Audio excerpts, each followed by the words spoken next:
روح القدس تثلیث کا تیسرا اکنون ہے جو باپ اور بیٹے کے ساتھ ذات و صفات میں متحد ہے، اور یہ جوہر، قدرت اور ازلیت میں بھی برابر ہے۔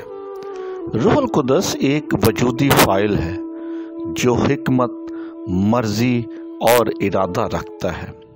روح القدس مددگار کے طور پر کام کرتا ہے، وہ ڈھونڈتا بھی ہے، منتخب بھی کرتا ہے، ناراض ہوتا ہے اور مختلف نعمتوں کو بھی بانٹتا ہے۔ اس کے خلاف کہا گیا کفر اور گناہ ہرگز معاف نہیں ہو سکتا۔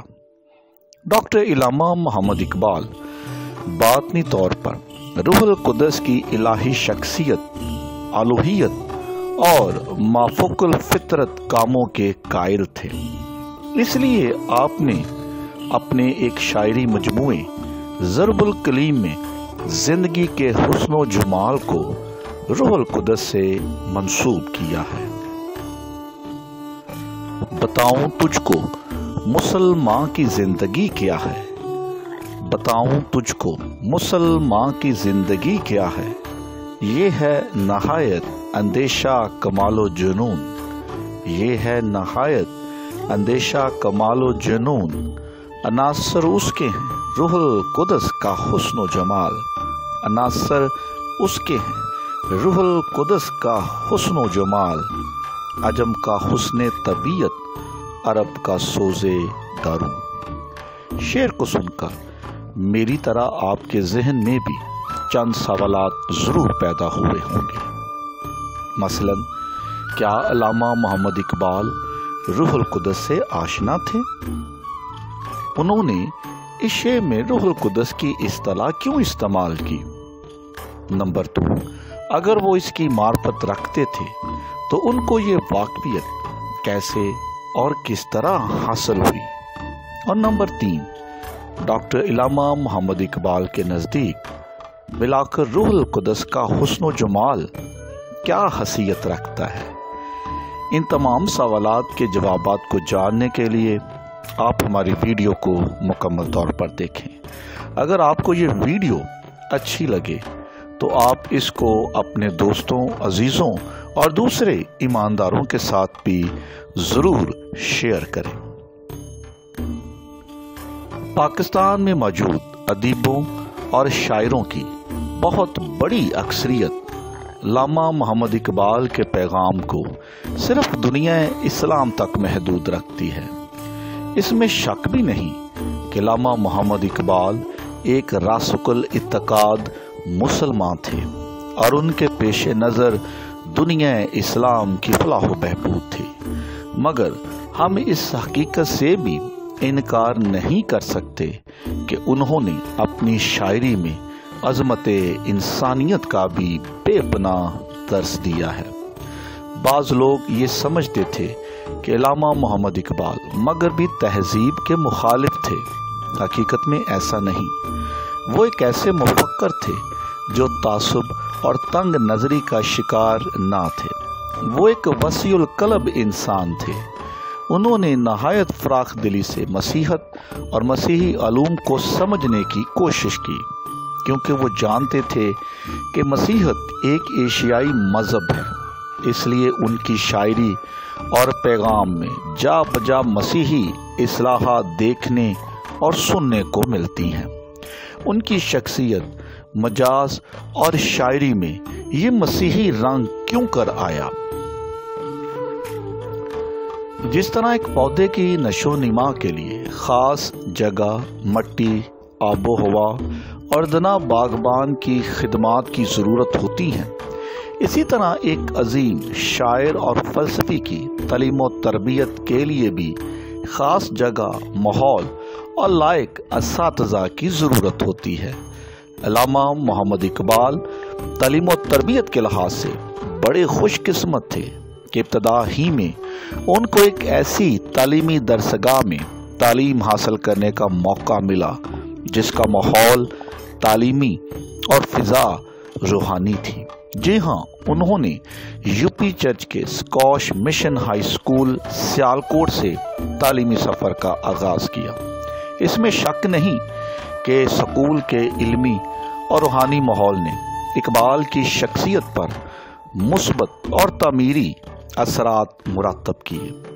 یہ بات وثوق سے کہی جا سکتی ہے کہ مسیحی اصلاحات جن کو اقبال نے اپنی شاعری میں جا بجا استعمال کیا ہے، وہ سکول کی چار دیواری میں مطالعہ بائبل کی برہنِ منت ہیں۔ انہیں اسکول میں منشی امام الدین صاحب، مسٹر ڈیوڈ صاحب، ماسٹر ٹہل سنگھ اور پادری ینگ صاحب جیسے نہایت شریف النفس اور محنتی اساتذہ سے پڑھنے کی سعادت نصیب ہوئی، اور پھر انہیں یو پی مشن کے مرے کالج میں پروفیسر تھامس آرنلڈ کی شاگردیت نصیب ہوئی۔ مسیحی ماحول اور مسیحی اساتذہ کی سرپرستی نے علامہ محمد اقبال کی سوچ و فکر کو وسعت عطا کرتے ہوئے ان کے ذہن پر ایسے علمی، اخلاقی، روحانی اور مسیحی اثرات مرتب کیے جو ان کے روشن اور تابناک مستقبل کے لیے ضروری تھے۔ بائبل مقدس سے شناسائی، مسیحی عقائد اور مسیحی مذہب سے واقفیت کی بنا پر وہ جانتے تھے کہ روح القدس کیا ہے، روح القدس کی اقنومیت کیا خاصیت رکھتی ہے۔ اقبال بے شک یہ سچائی جانتے تھے کہ روح القدس ایک فاعل ذی حیات ہے، جس کے لیے بائبل مقدس میں ضمیر خاص استعمال کی گئی ہے۔ یاد رکھیے، ہمیشہ روح القدس کی بدولت تثلیث کے گہرے بید انسان پر عیا ہوتے ہیں۔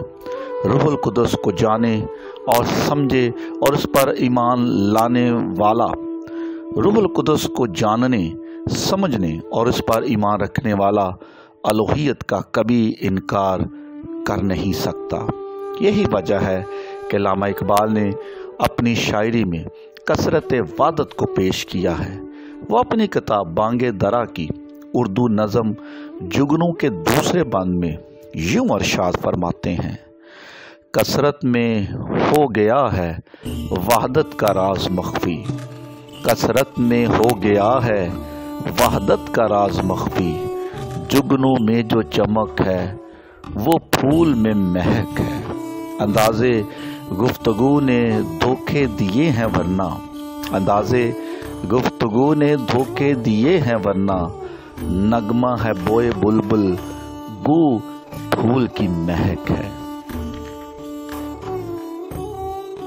ایک اور شعر میں تثلیث کا ذکر کرتے ہوئے آپ نے فرمایا: لے گئے تثلیث کے فرزان میراث خلیل، لے گئے تثلیث کے فرزان میراث خلیل، خشت بنیاد کلیسیا بن گئی خاک حجاز۔ ہم یہ بات بڑے وثوق سے کہہ سکتے ہیں کہ روح القدس کی اقنومیت، الوہیت، ماہیت اور ازلیت سے قائل اور متاثر ہوتے ہوئے علامہ اقبال نے زندگی کے حسن و جمال کو روح القدس سے منسوب کیا ہے۔ یہ بات سچ ہے کہ انسانی زندگی میں روح القدس کی معموری اور بھرپوری ہی کے طفیل ایک انقلاب رونما ہوتا ہے، اور پھر نئی انسانیت، نئی شخصیت اور نئی پہچان جنم لیتی ہے، جس سے انسان کے باطن کے بد خیالات، افکار اور عادات یکسر تبدیل ہو جاتی ہے۔ پرانی چیزیں جاتی رہتی ہیں اور سب چیزیں نئی ہو جاتی ہیں۔ روح القدس نہ صرف انسان کو علم و حکمت، روحانی قوت اور مسیح کی باتوں کا مکاشفہ عطا کرتا ہے، بلکہ وہ ایماندار کو پاک کرتا اور پاکیزگی کے لیے بھی مخصوص کرتا ہے، جس سے اس کی زندگی میں ایک نیا حسن و جمال ظہور پذیر ہوتا ہے۔ اور یہی بید علامہ اقبال جان چکے تھے، اور اسی بید اور سچائی کا اظہار انہوں نے اپنے کلام کے اندر بھی کیا ہے۔ آئیں بطور مسیحی ہم زندگی کے اس حسن و جمال کو پانے کے لیے اپنے آپ کو خدا باپ، خدا بیٹے اور خدا روح القدس کی رہنمائی میں دے دیں، اور آج سے روح القدس کی رہنمائی میں چلنے کا عقد کریں۔ خداوند ہم سب کو بہت برکت عطا کرے، آمین۔